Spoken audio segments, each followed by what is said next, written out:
Alright, so I know I've been complaining lately that it's been raining a lot, but I actually managed to get out and fly today, which has been great fun. So I've been messing around with the settings on the Foxeer, the Monster V2, and I think I've cracked it. I think I've worked out how to get a good picture out of them. So what I'm going to do, very quickly talk through the differences that I've noticed after the setting changes I've made. And then I'll go through the actual settings. So I will put the old one about here and the new one about here. I've got them on the screen, so I'm going to be looking that way. So almost immediately when you start playing them, the old picture, you can see some colour bloom on this with the sun, and you just saw it then on the new one. Sun's in the shot, no bloom at all. That's awesome. So there again on the old one, and again on the new one, you hardly saw anything at all. So that was the first problem that I had. The second problem that I had is when you're going towards the sun, and hopefully you'll be going towards the sun soon in the old one. Nope, not on that bit. I'm sure I'll do it in a minute. Anyway, when you're going towards the sun, it was washing out the colours. There we go. See, it's washing everything out and it becomes a lot harder to see. This is the bit with the trees where I actually lost it. So it was very difficult to see the trees right up until you got close. With the new one, I mean, I'm going towards the sun now, can clearly see those goalposts as I'm going in. It still washes out a little bit, so it's still not as bright as when you're going away from the sun, but it's definitely improved. So yeah, I think I've pretty much fixed the settings. So what I'm going to do now is I'll stop these playing and I will go through the settings. It's on that screen there, so let's move these here. Right, now I can see the settings, so when it actually starts.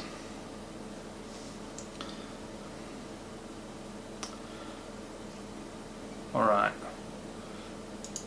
So this is the standard screen. I'm just going to keep pausing it as I go through. I've set the exposure to standard. I can't remember whether it was actually set to standard to start with, and the brightness set to low. I think that was set to medium to begin with, or at least on the last videos that I had. Shadow mode is still auto.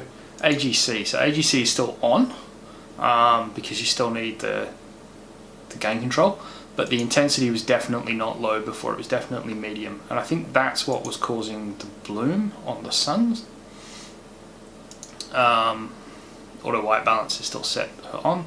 This is the image adjustment. Now I've completely adjusted these as well. Sharpness is the same. HDNR I've turned off completely. I'm pretty sure that had a setting before, and the contrast I've turned right down. That was about 50. So now it's right down, and the saturation, I think that's about where the saturation was before.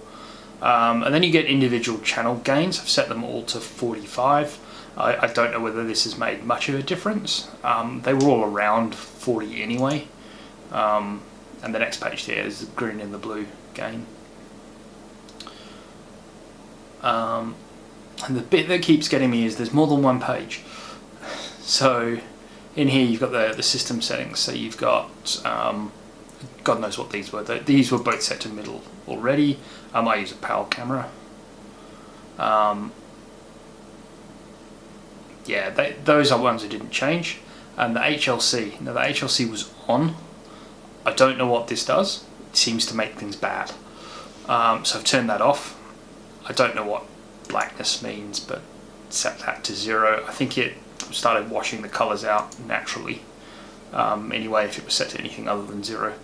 And so yeah, the other one is the wide dynamic range. So this was set to, I think, full for the full picture. You just set it to middle and it just restricts the, it means if the sun gets in the top of the picture, it doesn't completely dim the whole picture, you still get the thing. So this one I think is making the difference when you're going towards the sun. Obviously it's still going to make some difference, but yeah, not a massive difference if the sun's just slightly in the shot. And yeah, that was pretty much all the settings. So those are the settings I've been using. They look pretty good. The camera itself is still really nice and clear. It's clearer than it is on the DVR. This DVR still doesn't record particularly well.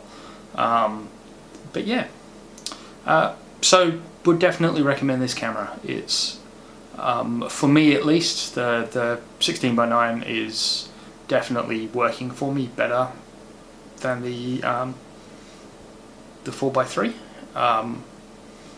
And yeah, that's just about it. Very happy with the camera. I'm going to start swapping my other quad because I've only got one other one that's working at the moment. And the new build, so the new SCX. I've actually transferred everything over from the blue frame to the red frame, so now the blue frame becomes the new one. So that one's also going to get a Monster V2 in it, and I'm going to move the 6-inch version over to the same. So then all my cameras will be the same, and it'll all be good. And I will be using these settings on all of the cameras. If I might fiddle with them a little bit just to try and round them out, but for the most part, these are pretty good settings. So this has definitely made the camera better. I don't know why these settings aren't stock. They're probably the best all-round settings, at least for me. Maybe they're not very good in different lighting conditions. It's obviously can get quite bright in Australia. So maybe they don't work so well in other areas. But yeah, definitely recommend the camera with these settings. So if you like the video, give us a thumbs up. If you didn't like the video, give us a thumbs down. And yeah, consider subscribing. I've got more content coming. Not much. I need some ideas. So if you've got any ideas, just comments. It would be great. Thanks. Yeah, thanks very much.